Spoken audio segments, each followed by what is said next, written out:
Good morning, good afternoon, good evening, wherever you are in the universe. Yes, I'm slowly getting over that sore throat, and just as I'm getting over the sore throat, we have hay fever, the itchy eyes and the sore throat. You can't tell if it's in between a cold or is it COVID. But I'm compelled to continue doing my Standing My Truth blog. I hope everyone's well when you do decide to sit and listen to this personal journey of mine that keeps going and it keeps giving. And today's message is, it's a year on. What does a year on looks after you've lost someone? Whether it be your father, your mother, a best friend, a colleague, your brother, your sister. It really doesn't matter. It's still, for me, is a year on. So all I can do is talk about my personal journey. A journey where everything that I truly believe I had the passion for no longer means anything. A year on where everything feels like I live in an imposter syndrome. I don't mean to be fake, but I need to impose myself in such a way that whatever my internal pain is doesn't seep to the surface. Pretending that everything is good, again, is all part of imposter syndrome. Being amongst my work colleagues and becoming lesser of myself and having to motivate my own mind, not through memes or other people's memes, I should say, other people's quotes, but what I believe in. We could quote all day long about, oh, if you don't look inside yourself, blah, blah, blah, blah, blah. We can do so many of those things, but we do not practice what we preach. The things that go into our minds last for a fleeting moment, and it can inspire you to do the things that you need to do. But if you don't address your own internal pains, they only last for a little while. So you end up starting things and you don't finish it. Or I should say, I start things I cannot finish. Being a podcaster or a presenter was something I wanted to do before the massive influx of being a podcaster came along. I wanted to write. I've sang for so many years and covers, and for the first time, I'm no longer in writer's block. So I'm using my grief to put my thoughts down into music. I've not walked into a studio and demand that this is how it has to be. I'm now allowing someone produce me. And with that said, I still have to have a daily job to bring in the monies, as they say. But that's not where I'm coming from. I'm coming from a point of trying to navigate myself a year on from losing someone that I wasn't prepared for. Nobody is prepared. Nobody, I don't care how many times she says, oh, well, my will is this and I saw it coming. Nobody is prepared. And if they are, I would love someone to write the book or someone to stand up and say, you will always be prepared. But I was never prepared.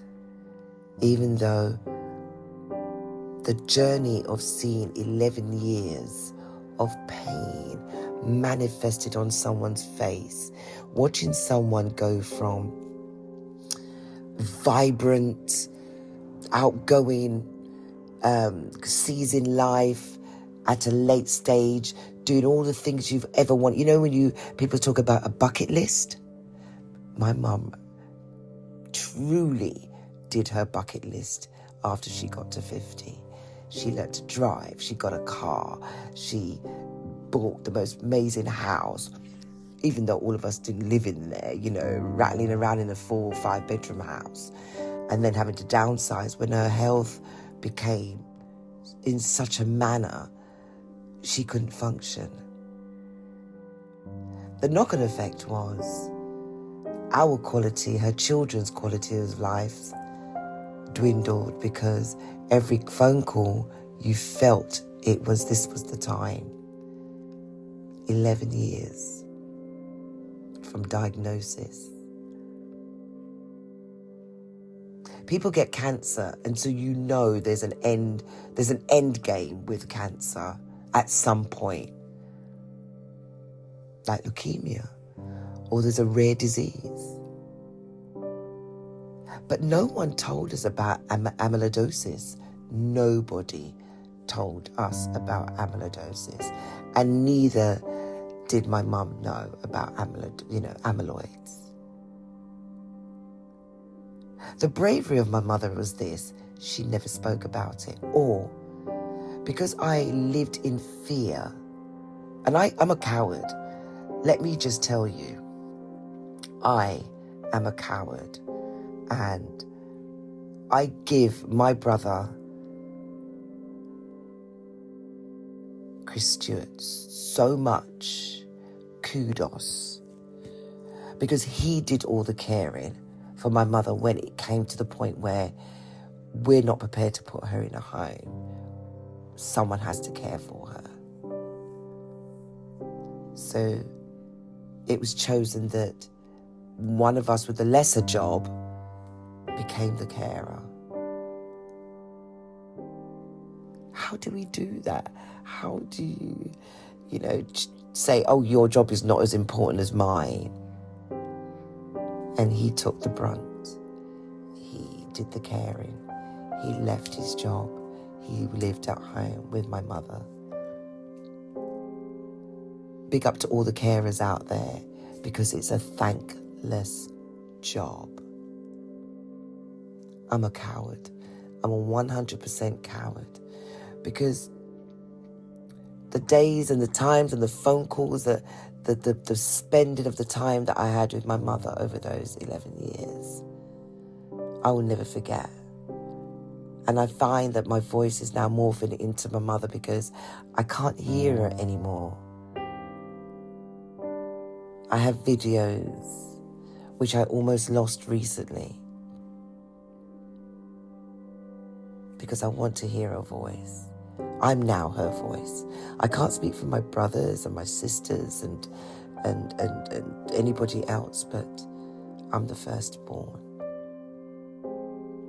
So watching someone go from a beautiful shade of brown to a dark black, where all the capillaries in your face bursts and you don't know what it is, and then you're told that at first it may be a stroke, and then you're told no, it could be cancer, and then you're told your kidneys are failing, and the list of you've got MS, and the list of diagnosis goes on, because in the UK at that time nobody knew what was going on. So we're all in the dark, and heart attacks upon angina attacks upon all sorts of attacks of failing, a body that is failing, and you watch this person go from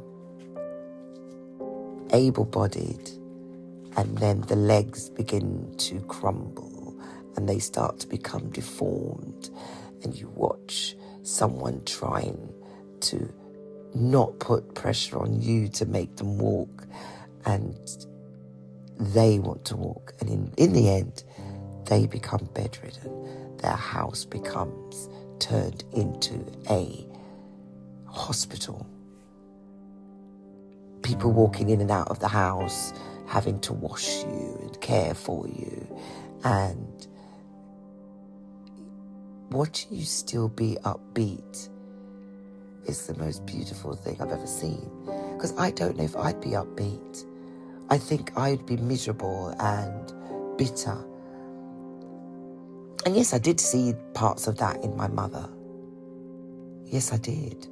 And I would think, you know, when people would say anything in the family and like, oh, mum's been blah, blah, blah.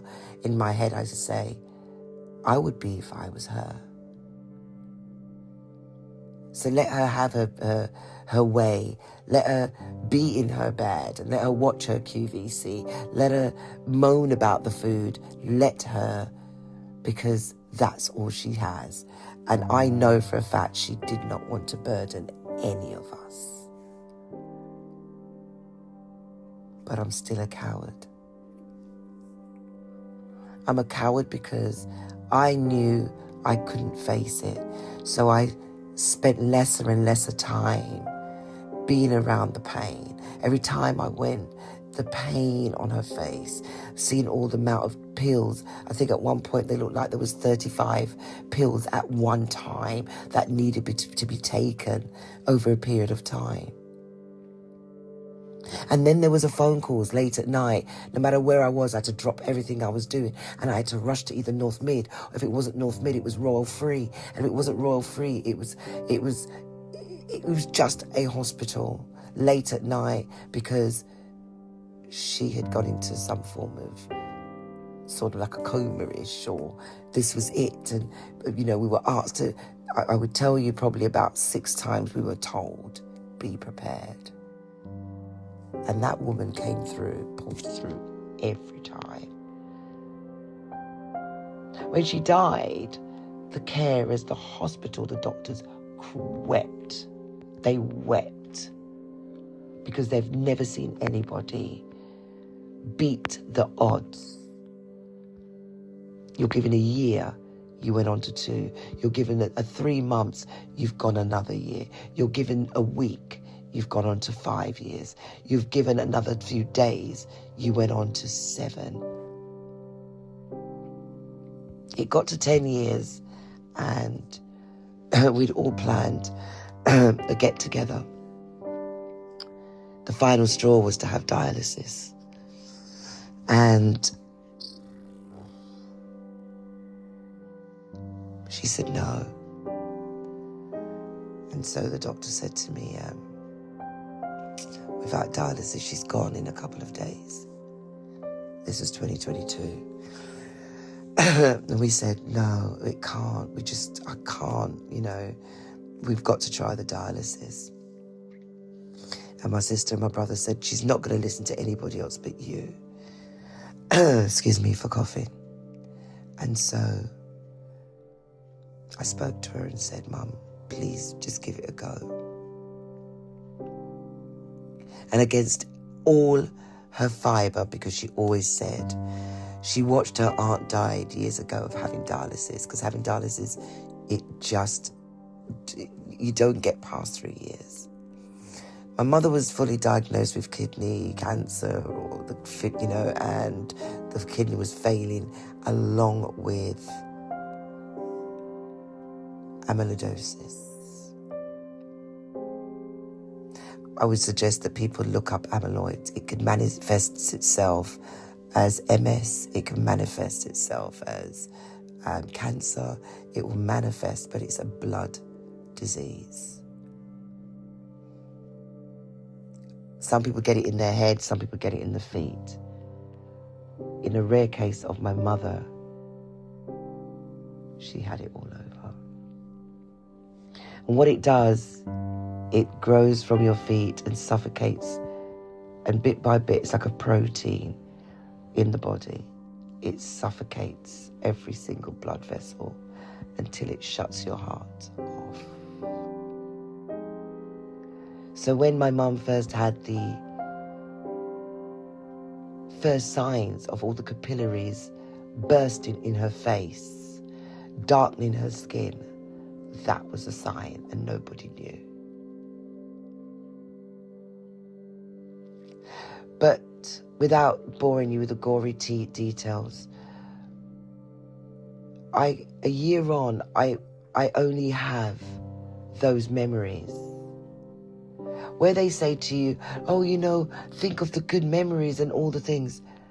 I truly have 11 years of pain watching someone in pain. Watching someone try to grasp life so hard. And I couldn't do anything about it. Watching someone struggle for air and breath and losing their minds and then coming back to be as clear as day, like she had dementia or Alzheimer, which was nothing like that at all. It was all to do with the amyloidosis. But a year on, I can't see past 11 years. I just see pain. And what it's done, it's, for the first 3-4 months, all I saw was the last breath. It was the last breath. Was it peaceful? No. It was scary. And so for 6 months, I go to sleep and see the last breath. The last breath. The last tear that drops from the face. The eyes opening like they saw a recognition. And then they're gone. It took me 6 months to try and suffocate that. And being someone who I've got a very addictive nature. A year on of not touching any form of alcohol, I have to give pride to myself. And I'm going to keep, my next segment will be about sobriety. But this is the start of a year on and 7 years into my sobriety. And I'll give a whole new story of that personal journey for my next podcast. But a year on, as I keep saying, has been hard. I feel nothing. I'm numb. I feel no love, and I don't know how to give love. I try to encourage everyone else around me. I try to wear different colours because my mother loved colours. I try to be positive and have an ounce of her dignity. She was a very dignified woman and she died with dignity. She was also vain and she died with that too and passed it on to the rest of us. But to all my fellow friends who I know who have got loved ones and then watching them dwindle away before your eyes, nothing prepares you for it. You say you'd make peace with it, but nothing prepares you for when they actually do go. And the things that you feel that you've conquered, you haven't. You become a shell of yourself. You become a shell of the things that you truly believed in. You wonder to yourself, does it mean anything anymore? Is it really necessary? The things you'd get angry about, I no longer. The things I get caught up in, I no longer. You lose yourself completely. And it's like God strips you of everything, every being, everything that you thought that you had. And bit by bit, you have to start again. I do apologize, but I have a howling cat. A very howling cat. But a year on, I'm struggling. How do you cope? It'd be interesting to get your thoughts. It'd be so interesting to know what did you do? Did you take grief counselling? And yes, I took grief counselling for 6 weeks. But it didn't help me. I'm too much of an overthinker, a deep thinker. And the counselling didn't allow me to get over those barriers of what I see and what I felt. And the embarrassment of knowing that I wish I did more for my parent. I feel that I didn't do enough. I feel that I could have dealt more. We used to have early morning chats. First thing in the morning, she'd call me or I'd call her. I miss my morning chats. And she used to say, "Good morning, my dear, you all right?" And I say, "I all right, you all right?"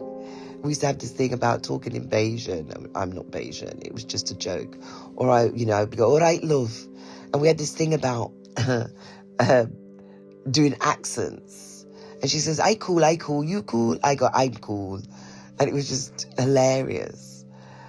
And so I don't have to do that with her. But I do that with my daughter now.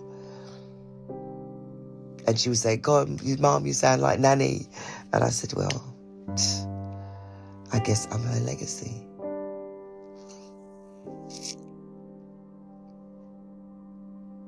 But a year on, I watch colleagues around me disrespect me. And because I am so in pain, I don't retaliate. I can't retaliate because I know that my retaliation is anger, is grief anger. I watch them disrespect me, make me feel so much lesser of myself. The things they say to me, and I literally let them get away with it. Because I'm lesser of myself. What I do is I find I'm making excuses, and the things I know I can do, I feel like I can't do. I've been living a life for years where people don't like me. I'm not sure why. Maybe because I breathe the air that they breathe and I shouldn't be breathing the air that I breathe, or I have no idea. And I've stopped caring. And sometimes it's all in your head when you think someone doesn't like you, and it could be just your upbringing. And I think that's partly to blame, why I am who I am and why I say things like that. But unless you've not experienced it, you can't say that somebody, doesn't like you. It's a case of you walk into a room and you see people's reaction when they see you. And I've now concluded that's your opinion, not mine. That's you being uncomfortable with yourself, not me. Your opinion of me no longer counts. If I'm not privy to a situation or a scenario, then how can you blame me? If I'm not in the room with you in a conversation, how can you say I said or I did?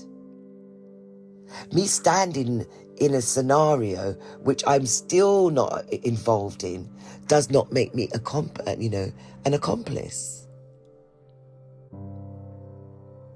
Some people don't know how to differentiate those things. As my mum used to say, "Show me your friends, I tell you who you are." I'm sorry, mother, bullshit. In so many ways and form. Because I know an axe murderer doesn't make me a murderer. As a good friend of mine said, if that person hasn't done anything to me, regardless of the scenario that you've been in, does not mean that person's done that to me. And this is all of my mother's things. A year on, let's get back to it. A year on, I am stripped of everything I know. And I'm brought back to my core. A core of sometimes not wanting to get out the bed. A core where I have a pile of clothes and I will get up and go to work and come back and those pile of clothes are still at the end of my bed. And then I'll wait for a particular day and then decide I'm going to have a clean-up day. I refuse to let myself sink any deeper than that, because it will get to a point where I will not be able to come back from it. But what I have done is allowed myself to be it. A year ago, I powered through the 6-7 months of the grief. But now, the grief has finally come to visit and say, I need you to surrender. Surrender to the feelings. Surrender to how you really, really are.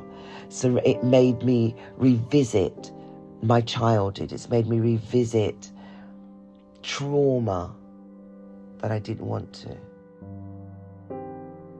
It's made me look back on things that I've done that I didn't even know that I did. And then made me wonder why people react to me that they do. Again, that would be in my drunken stupor edition. A year on.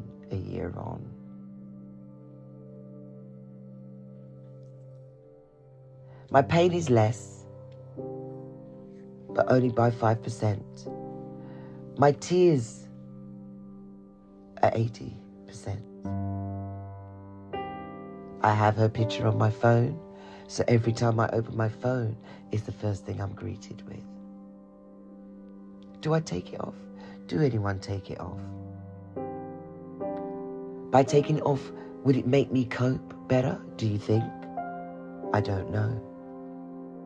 There isn't a manual, but I can tell you that a year on,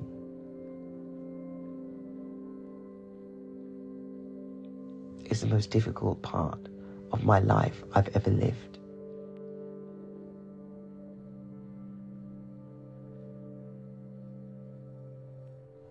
And on that note, that is where I am, a year on. Hope you have a wonderful day. Thank you for listening, and catch you on my next edition of Standing in My Truth.